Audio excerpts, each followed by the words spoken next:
First unit के just attach notes मिलेंगे आपको यूनिट नंबर 4 के, परफॉर्मेंस ऑफ कॉन्ट्रैक्ट। धीरे धीरे हमारा कॉन्ट्रैक्ट एक्ट जो है वो टुवर्ड्स कंप्लीशन जा रहा है। फिफ्थ और सिक्स्थ यूनिट छोटी है, जो बड़ी यूनिट बची है वो हमारी यही है, परफॉर्मेंस ऑफ कॉन्ट्रैक्ट। 3 यूनिट बड़ी थी, 2 अपन ले चुके, कौन से? यूनिट 1, यूनिट 3, है ना। अब अपनी स्टार्ट हो रही है unit number 4, performance of contract. ये एग्जामिनर की हॉट चॉइस पे रही है अभी तक।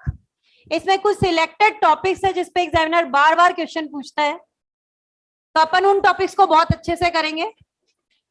पहली चीज आ रही है performance of contract. Performance of contract मतलब कॉन्ट्रैक्ट को पूरा करना, कॉन्ट्रैक्ट को परफॉर्म करना। सेक्शन नंबर चल रहा है तुम्हारा 37, जिसकी हेडिंग क्या है? Obligation of parties to a contract. Obligation मतलब क्या होता है? Duty. Obligation of parties to a contract, simply बात करें तो क्या होगा? एक कॉन्ट्रैक्ट में पार्टीज की ड्यूटी क्या बनती है कि अपने अपने पार्ट को परफॉर्म करो, जो तुमने प्रॉमिस किया वो काम कर दो, यही ड्यूटी बनेगी ना। और अगर किसी की डेथ हो गई तो उसका काम उसके लीगल रिप्रेजेंटेटिव पूरा कर देंगे। लेकिन अगर कॉन्ट्रैक्ट पर्सनल स्किल का होगा तो लीगल रिप्रेजेंटेटिव तक बात नहीं जाएगी, वो क्या हो जाएगा? वॉइड हो जाएगा। ऐसा ही कुछ हमें यहाँ पर पढ़ना है। अब देखो लैंग्वेज वाइज कैसे दिया हुआ है, वो देखो। Language wise parties to a contract मतलब एक कॉन्ट्रैक्ट की जो पार्टीज हैं उनको क्या करना चाहिए? उनको अपनी अपनी प्रोमिसेस जो भी उन्होंने दी हैं, दे शुड परफॉर्म इट और offer to perform them. Contract की जो पार्टीज हैं उनकी ड्यूटी बनती है अपनी अपनी प्रोमिसेस को पूरा करें या पूरा करने के लिए ऑफर दे। ठीक है, जब तक कि अनलेस डिस्पेंस्ड विथ, जब तक कि एक पार्टी खुद ना कह दे कि आपको पूरा करने की जरूरत नहीं। डिस्पेंस्ड विथ मतलब होता है वेव्ड, वेव्ड मतलब सेक्रीफाइस्ड। एक पार्टी ने खुद ने कह दिया आगे तुझे काम करने की जरूरत नहीं है तो मत करो परफॉर्म। भाई एक कॉन्ट्रैक्टर था, आपने उसको हायर किया और बोला भाई ये लैंड है, इस पर जो है ना मेरा फ्लैट बना दो, मेरा घर बना दो। अब वो काम कर रहा है, उसने फर्स्ट फ्लोर तक कर लिया, आपने उसको बोला ठीक है भाई अब आगे मत बनाओ। अब आगे थोड़ी ना बनाएगा, आपने खुद ने मना कर दिया ना, कर दिया ना। वेव्ड बाय अ पार्टी और dispense with by a party. जब तक कोई दूसरी पार्टी मना ना करे आपको तो अपना काम करना है।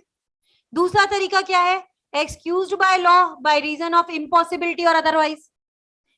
भाई आपने कॉन्ट्रैक्ट किया था किसी केमिकल को लेने के लिए, केमिकल के लिए है ना, केमिकल की डिलीवरी होने वाली थी और क्या हुआ? लॉ पास हो गया सडनली।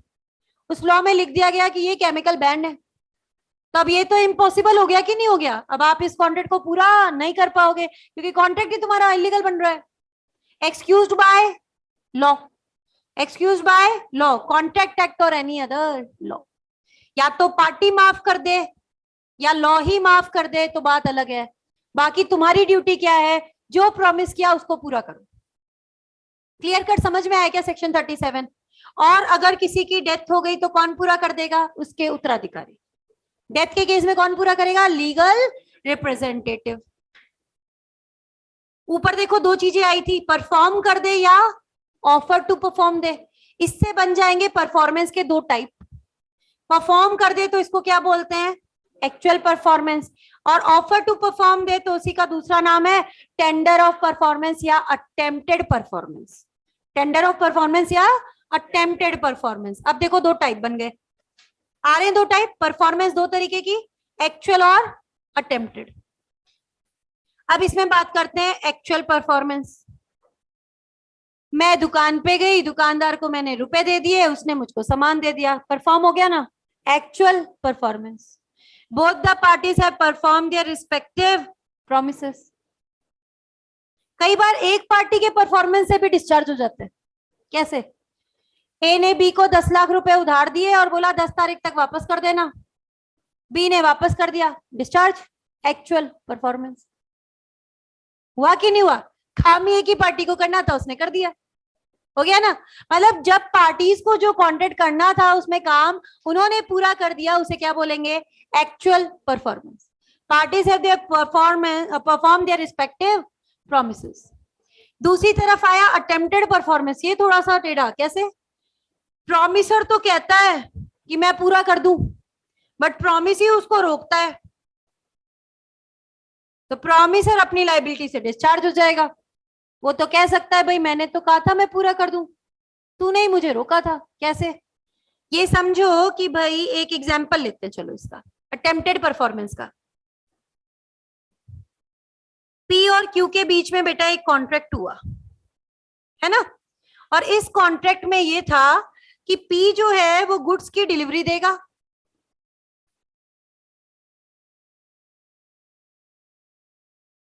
और क्यू उसके लिए क्या करेगा? पे करेगा।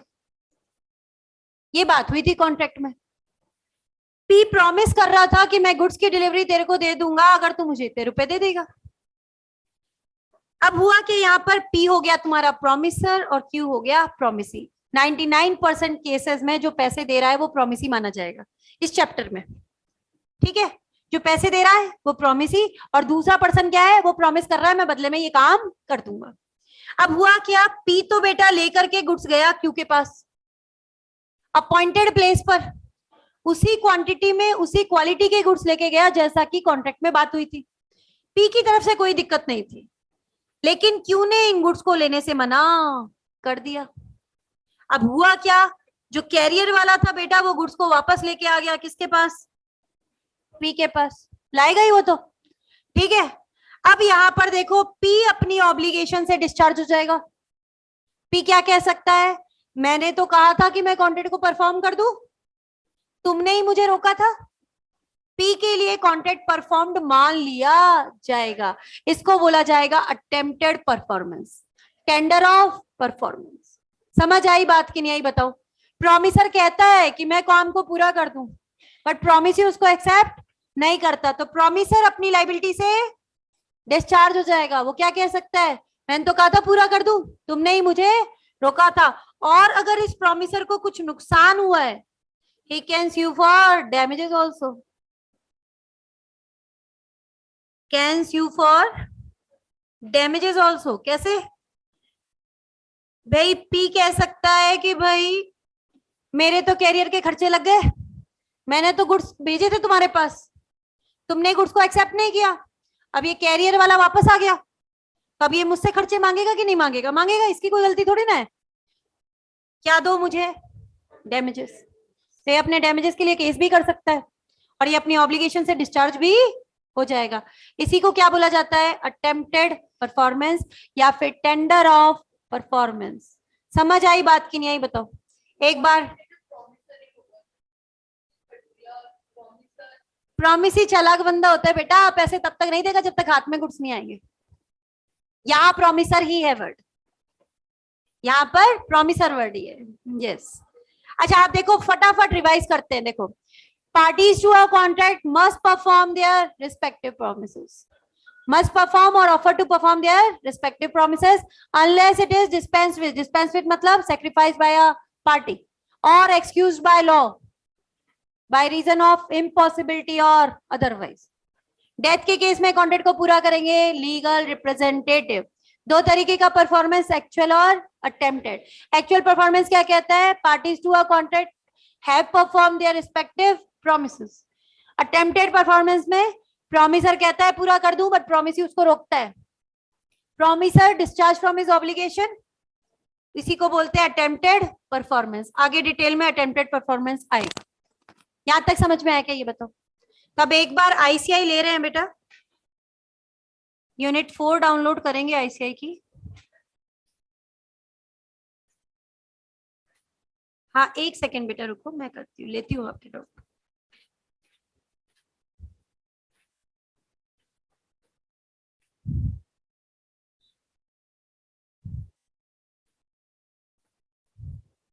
हाँ अब बोलो। पी के लिए अटेम्प्टेड परफॉर्मेंस। हाँ, अटेम्प्टेड परफॉर्मेंस एक टर्म है जो उसने किया। प्रॉमिसर ने कहा कि मैं कर दूं, लेकिन प्रॉमिसी ने मना कर दिया। पूरे कॉन्सेप्ट को क्या बोला? Attempted performance. पी ने अटेम्प्ट किया था परफॉर्म करने के लिए, ऑफर दिया था परफॉर्म करने के लिए, बट क्यू ने उसको स्वीकार नहीं किया। तो पी अपनी ऑब्लिगेशन से डिस्चार्ज। वो क्या कह सकता है? मैंने तो कहा था पूरा कर दूं, तेरी गलती, तूने मना किया था, और जो मुझे नुकसान हुआ है उल्टी का उसके लिए मैं और केस फाइल करूंगा। ये है कॉन्सेप्ट। अब देखो यहां पर आ रहा है सेक्शन नंबर 37। लैंग्वेज देखो क्या कहती है, parties to a contract must either perform or offer to perform their respective promises unless dispensed with मतलब sacrificed by a party, waived by a party or excused under provision of contract act or any other law, excused under provision of contract act or any other law। या तो party माफ कर दे या फिर law ही माफ कर दे, excused by law. ठीक है, तो आप अपनी ऑब्लिगेशन से बच सकते हो। अदरवाइज जो कहा प्रॉमिस किया उसे पूरा करो, यही तुम्हारी ऑब्लिगेशन है, सेक्शन 37। और अगर किसी की डेथ हो गई तो कौन पूरा करेंगे, legal representative, unless a contrary intention appear from the contract. जब तक कि कॉन्ट्रैक्ट में कुछ उल्टा ना लिखा हो, अगर कॉन्ट्रैक्ट में कुछ उल्टा ना लिखा हो तो डेथ के बाद काम कौन करेंगे, लीगल रिप्रेजेंटेटिव। किसकी बात चल रही है कॉन्ट्रैक्ट में कुछ उल्टा, personal violation, contract of personal violation, painter, singer, dancer, actor, actresses, ये काम तो खुद ही करेंगे। उनके मरने के बाद में ये काम उनके उत्तराधिकारी नहीं कर सकते। तो यहाँ साफ साफ बोल दिया, जब तक कॉन्ट्रैक्ट से ऐसा नहीं लगता कि ये काम इन्हीं को पूरा करना है, तो उनके मरने के बाद में ये काम उनके लीगल रिप्रेजेंटेटिव भी कर सकते हैं। समझ आई बात कि नहीं आई? हाँ, लीगल रिप्रेजेंटेटिव कोई भी हो सकता है। माइनर हो तो क्या होगा, देखो बेटा फादर की प्रॉपर्टी मिलती है, फादर के कर्जे भी चुकाने पड़ते हैं। अब भाई वहां पर क्या है, उसके भी आप पर एक पर्सन अपॉइंट कर दिया जाएगा माइनर के साथ गार्जियन के रूप में, और वो कोर्ट का बंदा होगा और वो क्या करेगा, सेटलमेंट करवा देगा। भाई प्रॉपर्टी तो है ना, दिवालिया थोड़ी ना है, सेटल हो जाएगा। भाई पेमेंट करना है, सपोज करो उसकी डेथ हो गई तो उसकी प्रॉपर्टी से दिला देंगे। ठीक है ना। आगे देखो क्या दिया हुआ है इसके अंदर, एक एग्जाम्पल दिया हुआ है, पढ़ना है इसको। A promises to deliver goods to B on a certain day on the payment of 1 lakh. इस दिन से पहले इसकी क्या हो गई, डेथ हो गई। तो अब जिसको डिलीवरी देनी थी गुड्स की, उसकी डेथ हो गई, तो उसकी जगह उसका उत्तराधिकारी दे देगा, और दूसरी पार्टी तो जिंदा है, वो खुद पेमेंट कर देगी 1 लाख का। सही है कि नहीं है बताओ। अब नेक्स्ट पार्ट पे आओ, यहां बता दिया इसने पर्सनल स्किल वाला, painter, singer, dancer, actor, actresses, याद आ रहा है। पर्सनल स्किल के कॉन्ट्रैक्ट ये तो खुद ही करने पड़ेंगे ना। क्या लिखा है देखो, A promises to paint a picture by a certain day.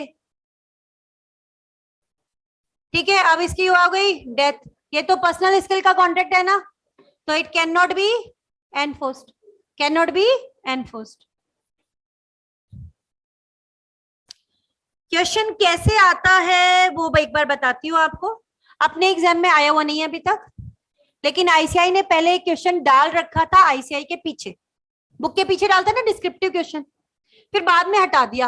वो क्वेश्चन इस तरीके से था, एक बार लाइन अंडरलाइन करा रही हूँ। ये लाइन आती थी, basic rule is promisor must perform exactly what he has promised to perform. ये स्टेटमेंट दिया हुआ होता था, और उसके बाद में लिखा हुआ होता था explain the obligation of parties to a contract, explain the obligation of parties to a contract. ये लाइन आए तो समझ लेना सेक्शन 37 पूछ रहा है, आगे लिख के आएगा explain the obligation of parties to a contract, इसलिए ये लाइन अंडरलाइन करवा रही हूँ। तुम्हें एनालिसिस का पार्ट नहीं करना, क्यों, एक ही चीज को दो दो बार थोड़ी ना पढ़ेंगे। आईसीआई पहले तो मेन सेक्शन देगा, फिर उसी का क्या देगा, एनालिसिस देगा, अपन दो में से एक करते हैं। तो मैंने तुम्हें क्या कराया है, सेक्शन वाला मेन पार्ट कराया है। अब आ रहा है देखो, दो तरीके का पढ़ा था ना बेटा अपन ने, एक तो एक्चुअल और दूसरा offer to perform, attempted performance और tender of performance. Actual performance क्या है, when a party to contract has done what he has undertaken to do or either of party have fulfil their obligation. अब देखो दोनों example याद करो, मैं गई शॉप पे, शॉपकीपर को रुपए दिए, उसने मुझे सामान दिया, दोनों ही पार्टीज ने अपनी अपनी प्रोमिसेस पूरी कर दी, कहां कवर हो गई, either of the parties fulfil their obligation under the contract. मैंने आपको उधार दिए 10 लाख रुपए, आपको वापस करने थे 10 तारीख को, आपने वापस कर दिया, एक ही पार्टी ने काम किया, खत्म हो गया ना ये। अब ये देखो, पढ़ो ये वाली line, when a party to contract has done what he has undertaken to do. Example भी वैसा ही है, देखो कॉन्ट्रैक्ट की एक पार्टी जो करना था उसने वो कर दिया, या दोनों पार्टियों को जो जो करना था उन्होंने वो कर दिया, तो इसे क्या बोला जाएगा? Actual performance. खत्म बात। वरना ये दिक्कत देती लाइन तुम्हें हमेशा, एक पार्टी ने कर दिया मैम, ये खत्म कैसे हुआ, परफॉर्म कैसे हुआ? तो एक पार्टी से भी हो सकता है परफॉर्म, डेप्ट वाला एग्जांपल लो ना। दूसरी तरफ क्या है? Offer to perform, attempted performance और टेंडर ऑफ परफॉर्मेंस। कई बार ऐसा होता है कि परफॉर्मेंस करना है, प्रॉमिसर तो कहता है परफॉर्म कर दूं, बट प्रॉमिसी जो है वो उसे एक्सेप्ट करने से मना कर देता है, तो इसी को क्या बोलते हैं? Offer to perform, attempted performance और टेंडर ऑफ परफॉर्मेंस। यहां तक समझ आया क्या ये बताओ? इसका एक एग्जाम्पल भी डाला है इन्होंने, देखो आगे अपने वाले एग्जाम्पल से मिलता जुलता एक एग्जाम्पल मिलेगा, ये देखो नेक्स्ट हेडिंग में आ रहा है, देखो अटेम्प्टेड परफॉर्मेंस है या नहीं है, क्योंकि वहां नहीं दिया इन्होंने, आगे दिया है, इसलिए मैंने बोला यहां से कर लो एग्जाम्पल। तो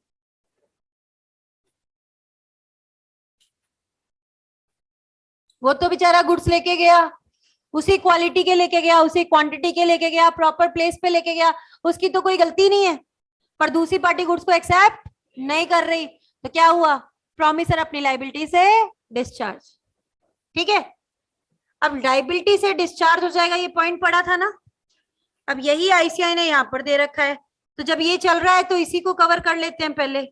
ऐसा कुछ एक यहाँ पे अपने आ रहा है, देखो section 38, effect of refusal to accept the offer of performance, section number 38।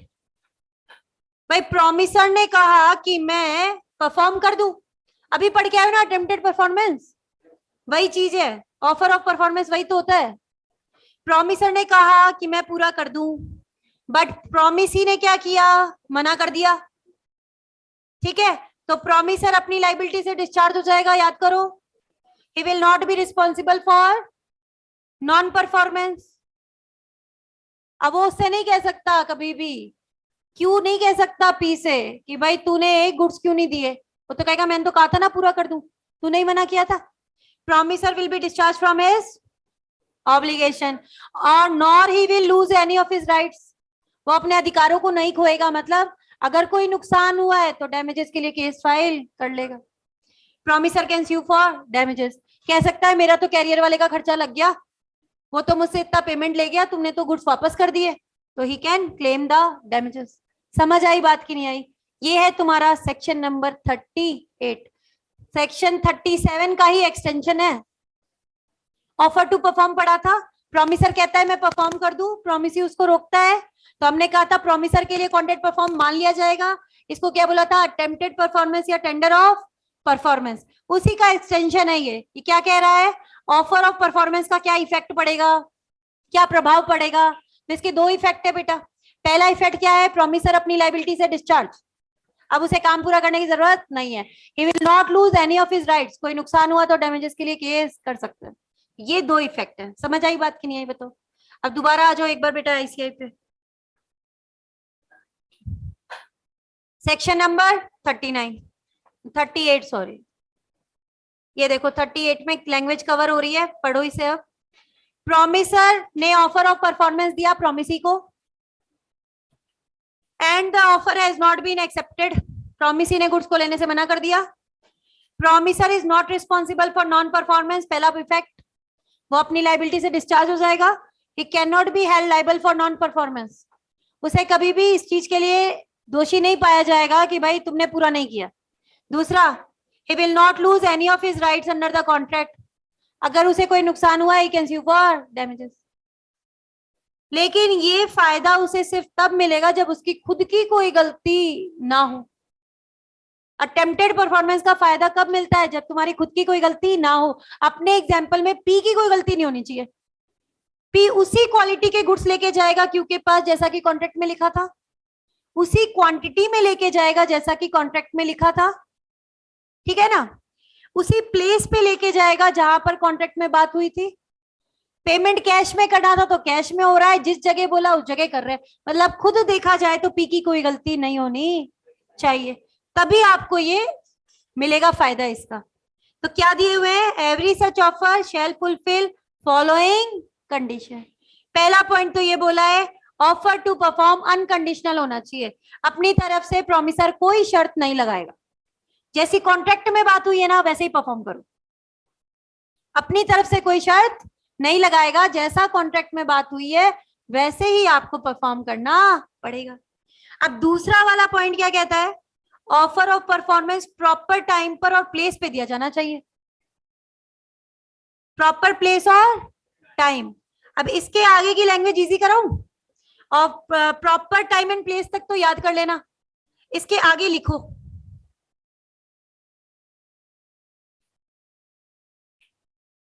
Offer two of performance, offer of performance,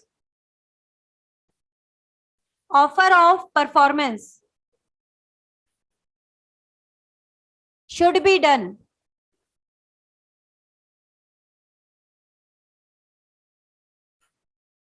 be done to give reasonable opportunity to the promisee, reasonable opportunity to the promisee that reasonable opportunity to the promisee that promiser is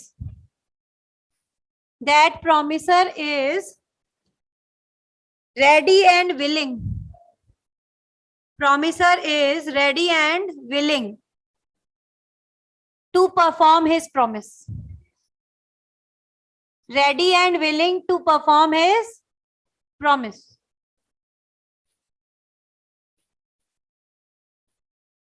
अब इस line को समझो जो मैंने लिखवाया है, offer of performance इस तरीके से दिया जाना चाहिए कि प्रॉमिसी को एक रीजनेबल अपॉर्चुनिटी मिले कि भाई देख लो प्रॉमिसर अपना काम करने के लिए इच्छुक है, विलिंग है और केपेबल भी है और वो अपना काम करना चाहता है। ठीक है, देखो अब यहां से भी एक बार पढ़ लो, प्रॉपर प्लेस और टाइम पे होना चाहिए इस तरीके से that the person to whom it is made, किसकी बात कर रहे हैं, promisee, should have a reasonable opportunity of deciding ascertaining कि जो प्रॉमिसर है is able and willing to perform the promise. Offer of performance इस तरीके से दिया जाना चाहिए कि प्रॉमिसी को लगना चाहिए कि प्रॉमिसर अपना काम करने के लिए एबल और विलिंग है, वो करना चाहता है और उसमें कैपेबिलिटी है और वो कर भी सकता है। भाई जब आप गुड्स लेकर के उसके यहाँ भेज दिया आदमी को तो इसका मतलब क्या है, आप विलिंग थे, एबल थे, आप कर पा रहे थे, तभी तो आपने ऐसा किया। प्रॉमिसी को रीजनेबल अपॉर्चुनिटी मिलनी चाहिए कि भाई देख लो I am able and willing to perform my promise. तीसरा क्या कहता है, लिखो साइड में या अंडरलाइन करवा दूं क्या, चलो एक बार लिख भी लो, कर लेंगे बाद में। Promisee should be given, promisee should be given, promisee should be given reasonable opportunity, promisee should be given reasonable opportunity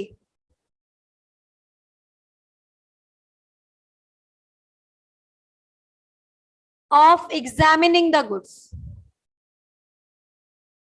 reasonable opportunity of examining or inspecting the goods, reasonable opportunity of examining or inspecting the goods।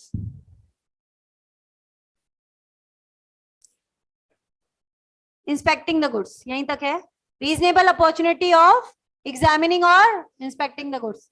भाई opportunity मिलनी चाहिए promisee को कि भाई देख लो goods वैसे ही है जैसे तूने कॉन्ट्रैक्ट में मंगाए थे, एग्जामिन कर लो चाहे तो।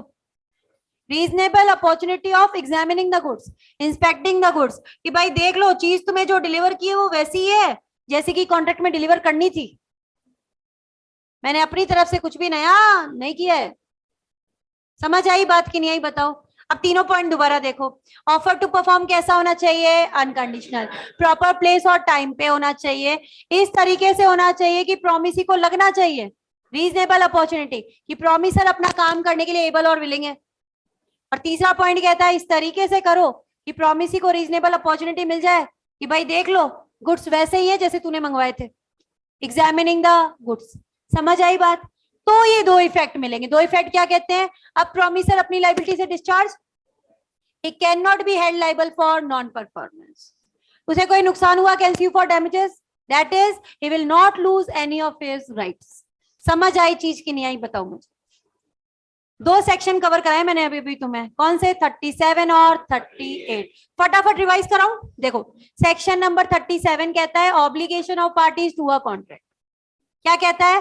Parties to a contract must either perform or offer to perform their respective promises unless dispensed with, excused by contract act or any other law। समझ आई चीज की नहीं आई? बताओ। इन केस ऑफ डेथ कौन पूरा करेगा? Legal representative. दो type, actual, attempted. Actual में बोथ द पार्टीज और one of the parties had discharge their obligation. खड़े इधर गए इस पे, किस पे? Attempted performance. मतलब प्रॉमिसर इज ऑफरिंग और ready to perform the promise, but promisee refuses to accept the performance. This is known as offer of performance, attempted performance। इसका इफेक्ट क्या होगा? दो इफेक्ट होंगे। पहला, promiser cannot be held liable for non performance, discharge from obligation। दूसरा, nor will lose any of his rights, मतलब can sue for damages। पर कब मिलेगा? जब तीन शर्तें पूरी हो। पहला अनकंडीशनल, दूसरा प्रॉपर प्लेस और time, reasonable opportunity to promise. देख लो भाई, promisor is able and willing to perform the promise. तीसरा पॉइंट क्या कहता है? प्रॉमिसी को रीजनेबल अपॉर्चुनिटी दे दो। देख लो गुड्स वैसे ही हैं जैसे तुमने मंगवाए थे। ऑफ कंपेयरिंग द गुड्स और एग्जामिनिंग द गुड्स और inspecting the goods. I think समझ में आया क्या? टिपिकल सेक्शन थे जो अभी अभी हमने कवर किए थे, आसान नहीं थे। अगर हम लैंग्वेज वाइज बात करें तो, लैंग्वेज वाइज बात करें तो थोड़े डिफिकल्ट थे। आई थिंक समझ में आ गए होंगे, मैंने वर्ड टू वर्ड समझाया। अब देखो यहाँ पर दो सेक्शन हमने कवर किए, अब बहुत इजी वाला पोर्शन आ रहा है।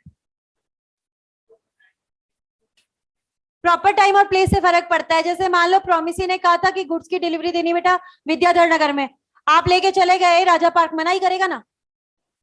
प्रॉपर प्लेस नहीं है, वो तो बोल देगा मुझे नहीं चाहिए यहाँ पे। मैंने कहा वहां पे गुड्स की डिलीवरी दो। बेटा जो पैसा देता है ना, डिजायर उसकी चलती है। भाई मैं पैसे दे रही हूँ, मैंने कहा गुड्स चाहिए मुझे राजा पार्क, तो राजा पार्क ही दोगे ना। तुम कहते हो मैं तो विद्याधर नगर में डिलीवरी करूंगा, तो थोड़ी ना बात चलेगी। Proper place, proper time. मैंने कहा कि भाई मुझे गुड्स की डिलीवरी है ना 10 से 5 के बीच में चाहिए, मेरा ऑफिस ही बंद हो जाता है उसके बाद। अब रात के 2 बजे डिलीवरी लेके आओगे तो मना करूंगी कि नहीं करूंगी? Proper time. इसमें तो प्रॉमिसर की गलती होगी ना। अगर प्रॉमिसर की गलती है तो उसको काय का फायदा दे? फायदा कब मिलेगा? जब प्रॉमिसर की खुद की कोई गलती ना हो। समझ आ गई क्या चीज?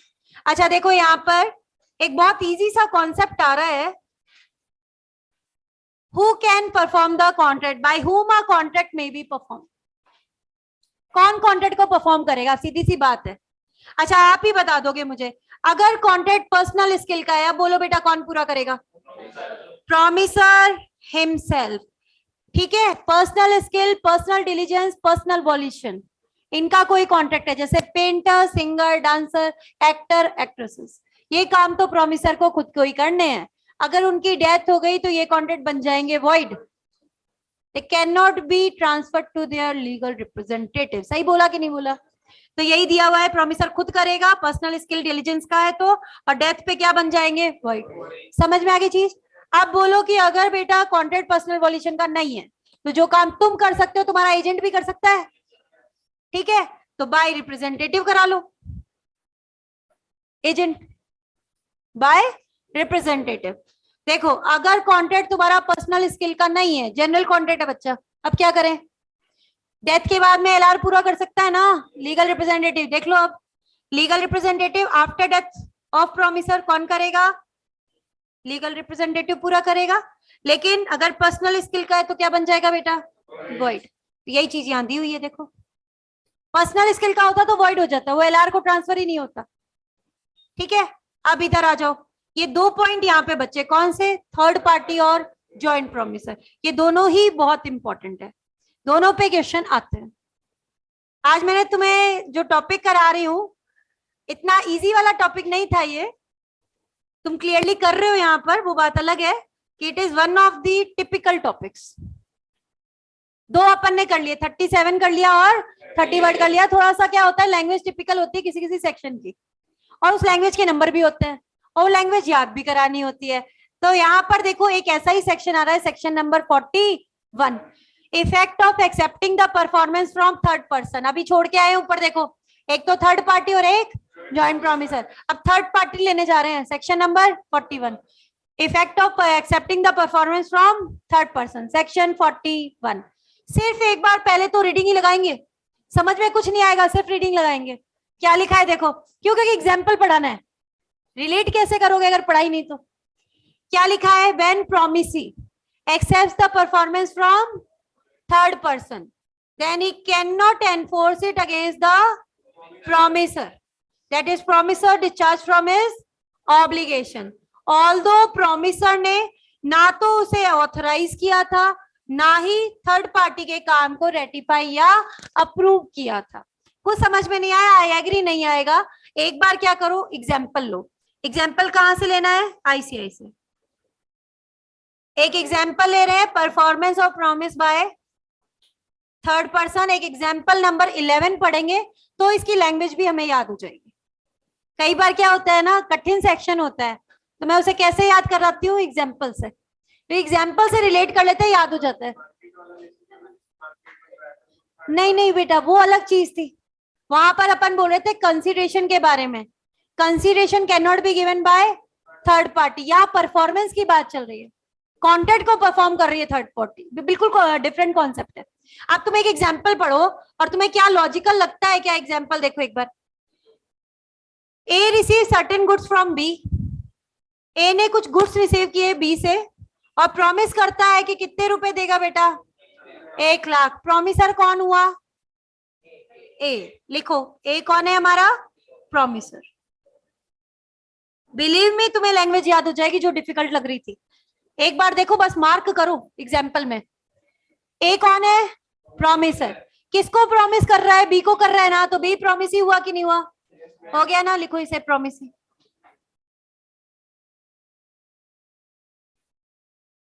लेटर ऑन, ए कहता है कि भाई मेरे पास पैसे नहीं है, he expresses his inability to make the payment. A का एक जानकार है सी, सी थर्ड पार्टी हुआ कि नहीं हुआ, इसके लिए बोलो। ए का एक जानकार है सी, जो कि ए के बिहाफ पर 60,000 रुपए पे कर देता है, किसको, बी को। हाउएवर ए को इस पेमेंट की जानकारी भी नहीं है, ए को इस पेमेंट की जानकारी भी नहीं है। अब बी पूरे के पूरे 1 लाख मांगना चाहता है, किससे, ए से। मांग सकता है क्या, नहीं, सिर्फ बैलेंस ही मांग पाएगा। बैलेंस कितना है तुम्हारा, 40,000। समझ में आई चीज, एग्जाम्पल समझ में आया क्या। एग्जाम्पल ये कहना चाहता है कि ए जो है उसने कुछ गुड्स रिसीव किए बी से, बदले में उसे क्या देने थे, 1 लाख रुपए देने थे। 1 लाख रुपए देने के लिए उसके पास है नहीं, तो उसका एक जानकार व्यक्ति सी है जिसने 60,000 रुपए उसके ब्याज पे पे कर दिए। अब वो जो बी है ये पूरा पेमेंट मांगना चाहता है इसे, कितना, 1 लाख। मांग सकता है क्या, नहीं, सिर्फ क्या मांग पाएगा, बैलेंस अमाउंट। ठीक है, अब यहाँ पर देखो तुमने क्या क्या लिखा, देखो अपने एग्जाम्पल में कौन है, लिख लो। आपने आई थिंक लिख ही रखा है, ए अपने एग्जाम्पल में कौन था, प्रॉमिसर, और बी कौन है, प्रॉमिसी, और सी कौन है, थर्ड पार्टी। तो जैसे ही प्रॉमिसी थर्ड पार्टी से परफॉर्मेंस एक्सेप्ट करता है, जैसे ही बी ने सी से 60,000 एक्सेप्ट कर लिए, जैसे ही प्रॉमिसी थर्ड पार्टी से परफॉर्मेंस एक्सेप्ट करता है, उस हद तक प्रॉमिसर अपनी लाइबिलिटी से डिस्चार्ज हो जाएगा। ए की लाइबिलिटी 60,000 से तुमने कम कर दी, तुमने क्या कहा, अभी से सिर्फ कितने देने हैं, 40,000। तो अब दोबारा देखो, when promisee accepts the performance from third party, then to that extent the promisor will be discharged from his obligation, although the promisor has neither authorized, कहाँ ऑथराइज किया था, क्वेश्चन में क्या लैंग्वेज आ रही है, नॉट अवेयर, उसे तो इस चीज की जानकारी नहीं है। Nor ratified the act of the third party, ना ही उसने उसके काम को अप्रूव किया है। फिर भी अगर थर्ड पार्टी से परफॉर्मेंस एक्सेप्ट करते हो तो उस हद तक प्रोमिसर अपनी लाइबिलिटी से डिस्चार्ज हो जाएगा। He can not be held liable for non performance.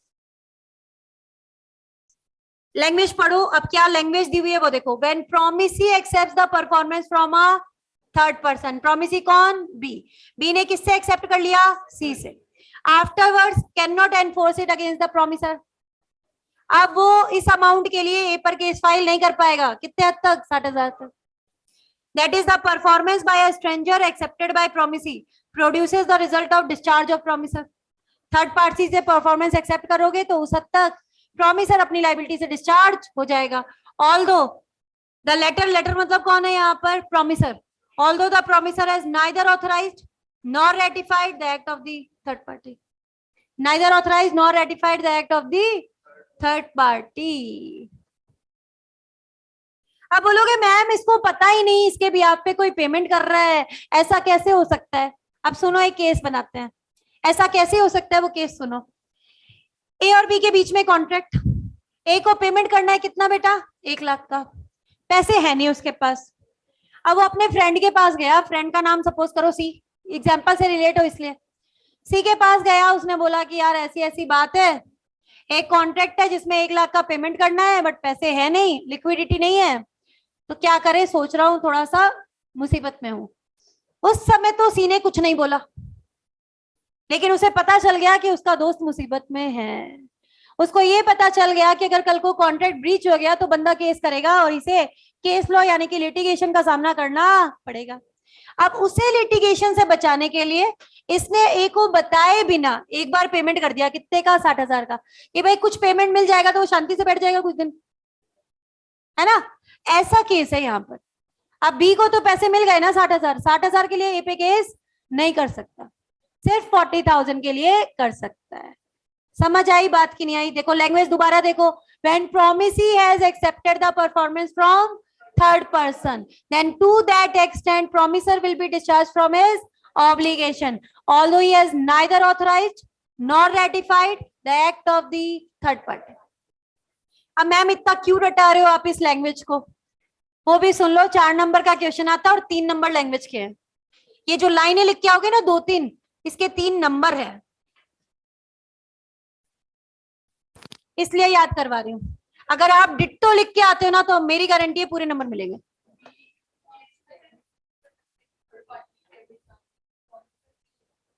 इसको तो पैसे से मतलब है बेटा। पर्सनल इश्यू हो तो फिर बात अलग है। वो कहेगा ठीक है मैं ही दे देता हूँ, वो जाके उसको बोलेगा भाई तू पकड़ 60,000 तू दे आ। मतलब तो पैसे से कहीं से भी मिले। कल ही हमने बात की थी भागते भूत की, तो लंगोटी अच्छी। तो यहाँ तो पैसे आ रहे हैं, इसके पास पैसे है नहीं, तो आए हुए 60,000 लक्ष्मी जी को कौन मना करेगा ये बताओ? चाहे दुश्मनी चल रही होगी ना तो भी बोलेगा आ तो रहे 60,000, ले लेता हूँ। सीधे लगाएगा वो तो, सही बात है। ये समझ आ गया क्या? ये बताओ आ गया क्या? अच्छा अब क्वेश्चन कैसा आता है तुम्हारे? शायद आईसीआई में भी दिया हुआ है। 1 मिनट, अब हटा दिया तो पता नहीं। 1.93 नहीं इसमें नहीं है, अपनी एमसीसी बुकलेट में है। कल करते हैं चलो फिर, है ना? एमसीसी बुकलेट वगैरह खोलेंगे, टाइम लगेगा अपना, तो आज यहीं तक का रखेंगे मैटर। कोई क्वेरी वगैरह है बेटा पूछ सकते हो आप लोग। जयंत, अर्पण, एनीवन, कोई क्वेरी है बताओ बेटा। सेक्शन 37 किया है, 38 किया है और थोड़ा सा इंट्रोडक्शन लिया है 41 का। ठीक है चलो फिर एक बार अपन वाइंड अप करते हैं आज की क्लास। कल थोड़ा सा रिवाइज करते हुए आगे स्टार्ट करेंगे फिर अपन, है ना?